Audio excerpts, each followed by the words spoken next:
Bonjour à tous, on se retrouve aujourd'hui pour une nouvelle vidéo. Donc dans cette vidéo, j'ai décidé de faire en rapport avec la saison, donc l'été. Bon, comme vous le savez, je suis pas du tout du genre à lire des livres en fonction des saisons. Je lis pas des feel-good pour l'été, ni des romans chauds pour l'hiver ou quoi que ce soit. Moi, je lis en fonction de ce que j'ai envie de lire et c'est tout. Mais pour cette vidéo, j'ai décidé de vous présenter des livres qui m'ont fait voyager. Parce que je me suis dit que c'était une bonne idée de faire ça maintenant, étant donné que l'été c'est un peu la saison des voyages quand même. Du coup, voilà, j'ai 5 livres à vous présenter pour cette vidéo. Et on va commencer sans plus attendre avec le premier livre qui va nous ramener un peu dans le tout début de ma chaîne puisque c'est le tout premier livre que j'ai présenté en vidéo. Il s'agit de Le premier jour de Marc Lévy. Donc celui-ci provient des éditions Robert Laffont et il fait 498 pages. Donc voilà, c'est un peu mon coéquipier qui me suit depuis la toute première vidéo. J'avais envie de vous en reparler dans cette vidéo-là parce que c'est un livre qui fait quand même vraiment voyager. Donc je vais vous résumer l'histoire. En gros, c'est un homme et une femme, Kéra et Adrien, qui vont trouver une pierre. Et en gros, ils doivent essayer de trouver d'autres pierres similaires afin de les réunir et de faire la carte des étoiles d'il y a 4 millions d'années. Donc elle est archéologue, lui, il est astrophysicien. Et ensemble, donc voilà, ils vont parcourir le monde afin de trouver ces autres pierres. Donc voilà, c'est vraiment voyage parce que de toute façon, à chaque début de chapitre, il y a le nom de la ville où on est. Donc je vais vous dire en gros par tous les endroits où on passe, mais on passe pratiquement dans tout le monde. Alors on commence au Chili, ensuite on va à Paris, on passe par Londres, on va aussi à Athènes, on fait un petit tour à Rome, on passe par Amsterdam, on va à Hydra, on va à la vallée de l'Omo, donc en Afrique, on va à la mer Égée et on va aussi en Éthiopie.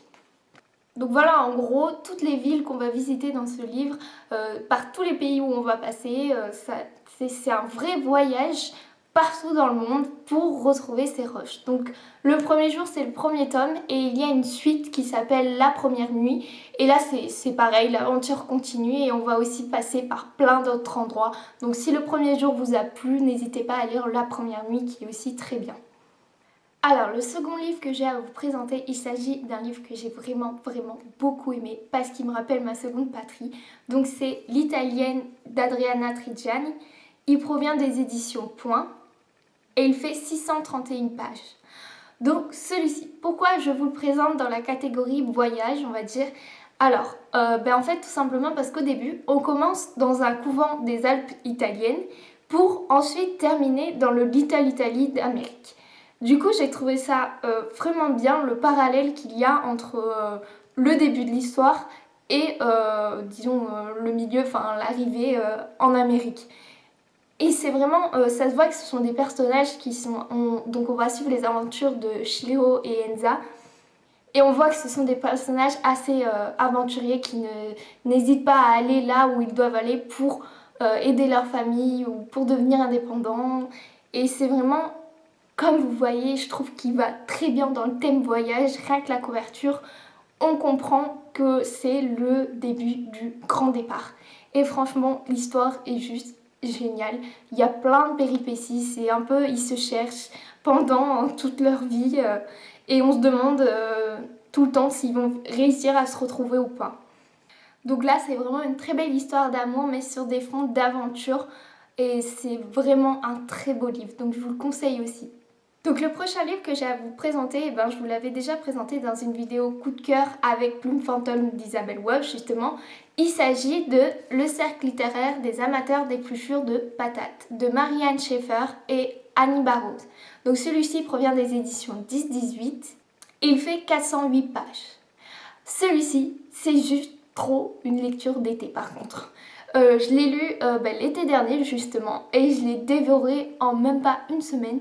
C'était tellement bien. Donc déjà, on est dans une période que moi, j'apprécie particulièrement dans les romans. Donc on est juste à la sortie de la Seconde Guerre mondiale, on est en 1946. Et on va suivre une femme, Juliette, qui est une écrivaine et qui manque d'inspiration. Et elle va entretenir une correspondance avec un membre du cercle littéraire des amateurs d'épluchures de patates. Et elle va décider de rencontrer les membres de ce cercle et d'en écrire un roman. Du coup, Juliette vivait en Angleterre et elle va arriver à Guernesey. Et là, c'est totalement un changement radical parce que c'est pas la même vie, c'est quelque chose de différent que la grande ville qu'elle connaissait. Et du coup, moi, je trouve que ça nous fait voyager aussi. C'est une toute petite île, mais il s'y passe plein de choses. Et franchement, ce livre est juste génial. Déjà, c'est un roman épistolaire, donc c'est-à-dire qu'il n'y a que des lettres.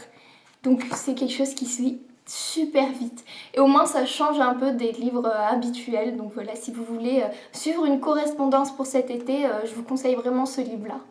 Donc pour le prochain, on change totalement de registre. Il s'agit de 22-11-63 de Stephen King qui provient des éditions Le Livre de Poche et qui fait 1043 pages. Alors là, c'est pas une sorte de voyage en soi, c'est un voyage dans le temps. En gros, comme vous pouvez le voir selon la date, c'est la date d'assassinat de John Kennedy. Et donc on va suivre les aventures de Jack Eppings, qui est un professeur d'anglais dans une petite ville et qui va décider de tout plaquer pour faire un voyage dans le temps et essayer d'empêcher l'assassinat de John Kennedy. Du coup là c'est un gros pavé, là j'avoue c'est un gros pavé pour l'été, mais ça se lit vite, ça se lit bien. Déjà si vous aimez Stephen King de base, je pense que vous allez apprécier cette lecture. Moi j'ai adoré du début à la fin. Déjà, on est du coup dans un total autre univers vu qu'on est dans les années 60. On a le côté historique avec, avec l'histoire de John Kennedy et on essaie en fait de retrouver qui est véritablement l'assassin de John Kennedy. Il y a des sortes d'enquêtes et tout, enfin, c'est vraiment super bien, c'est un bon livre qui se lit facilement et qui nous fait totalement voyager parce que quand on sort de ce livre, on a l'impression d'après qu'on est dans les années 60. Mais non, on est un peu plus loin que ça quand même. Du coup, si vous voulez pas voyager dans un autre pays, mais que vous voulez voyager tout de même, je vous conseille donc de voyager dans le temps avec 22-11-63.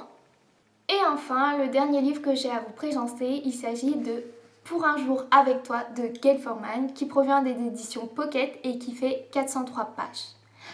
Donc là, je crois que je vous ai un peu assez bassiné avec cette histoire. C'est vraiment une série que j'adore, suivre les aventures de William et Lulu, donc qui sont les deux personnages principaux de cette histoire. Et il y a 3 tomes, mais comme toujours, je n'ai toujours pas le 3e tome.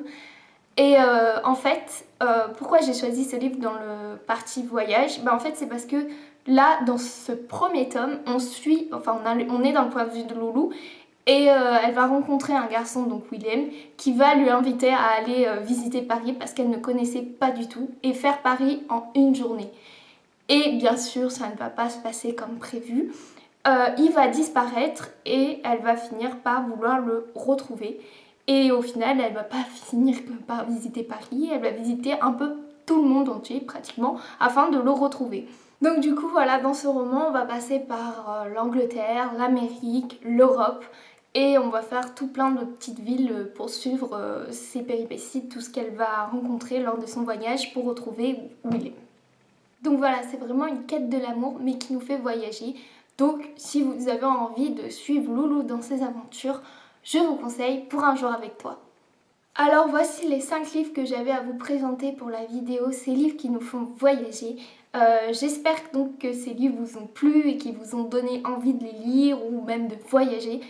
Et n'hésitez pas à me dire en commentaire le ou les livres qui vous font voyager également. Et on se retrouve très vite pour une prochaine vidéo.